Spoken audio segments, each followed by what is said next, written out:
Look, it worked for a few years because they were placed, but they became disillusioned. So they started drifting back. The farms were abandoned, they were left. The big commercial farmers like Jim Sinclair felt they'd won a reprieve. It was certainly a very good time for us. We prospered, and we were expanding as we did it. Did you feel secure? Absolutely.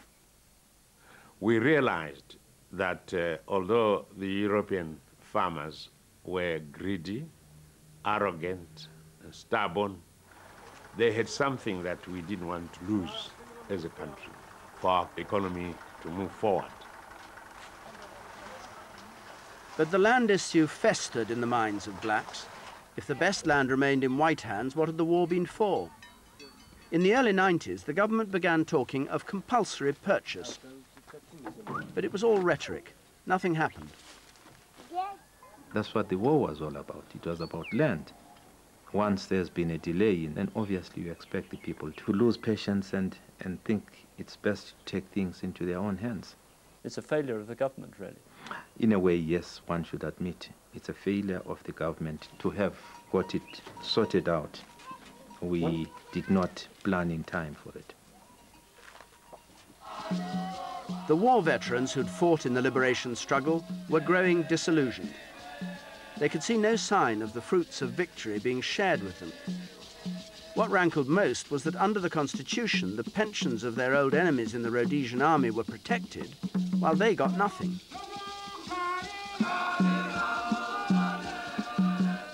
Three years ago, they summoned the courage to confront Mugabe in person.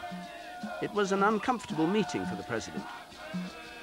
It was very, very tough talking because we could then say, right, look here. Here is pension for people whom we were fighting. Where is our pension? And then he would say, I couldn't, my hands are tied. And we would tell him, how can you be tied your hands when you are the president of this country? He was surprised by that and he had to say, okay, he will give in and put a package for us.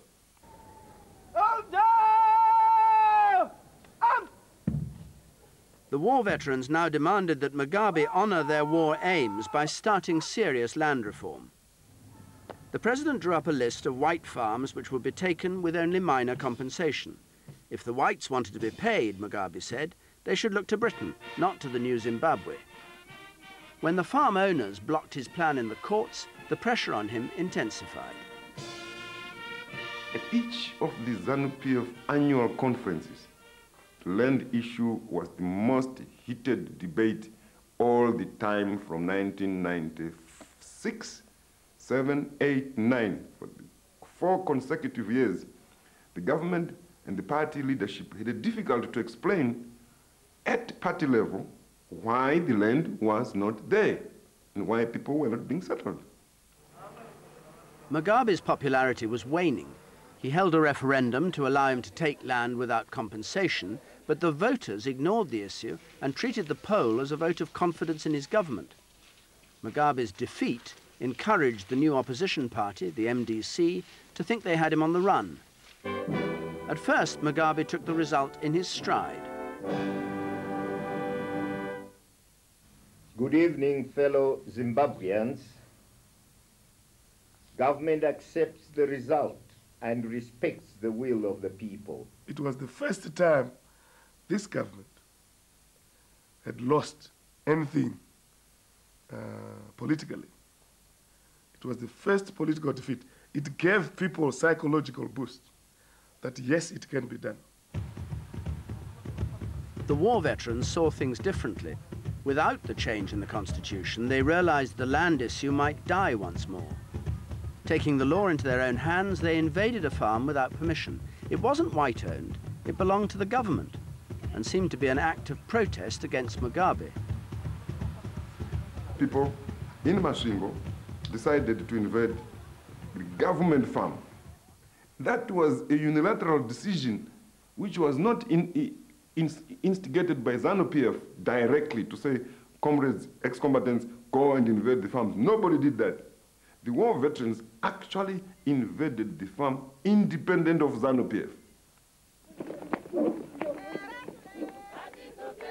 Within days, white farms were being invaded, and Mugabe saw an issue to revive his political fortune. The veterans were joined by Mugabe's young activists. At one time, I thought we should quickly remove them. And on second thoughts, we realized there was need for that demonstration to get into these white people with thick heads a message, a very clear message, that they will never, never have it their way.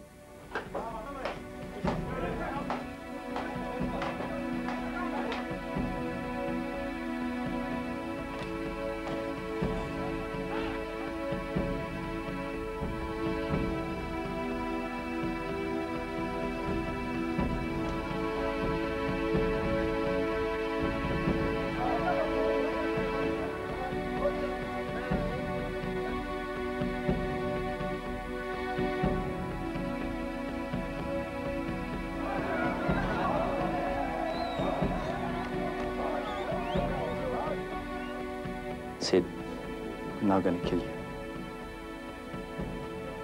I said goodbye to my wife. How do you react when you see those pictures? Well, yes, they may be horrifying, but worse could have happened, and worse can still happen. I feel he could stop it. I think he's the only person that can stop it.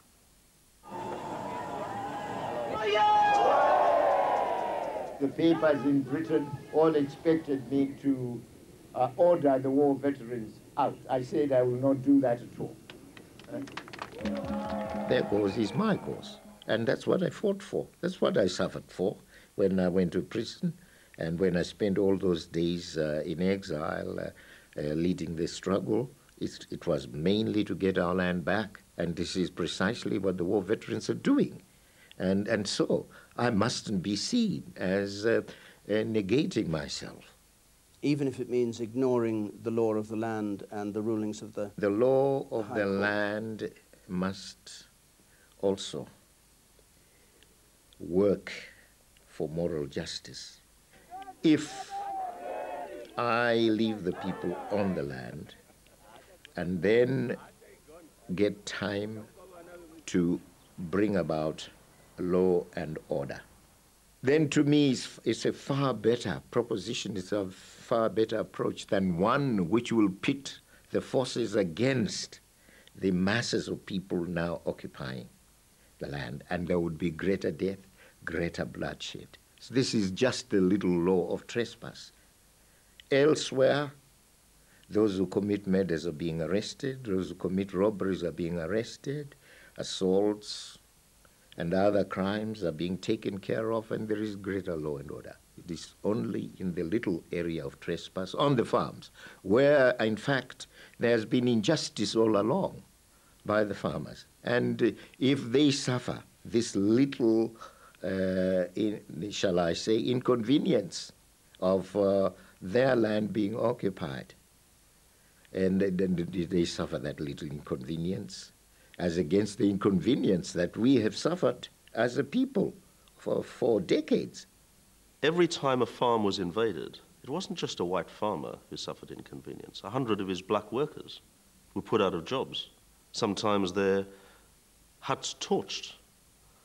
And every time a white farmer was killed, there were 5 or 6 times as many black opposition members being killed. So this has never been about a white issue. It's actually been all along about Robert Mugabe ruthlessly taking every last step he can to make sure he wins the election, come what may.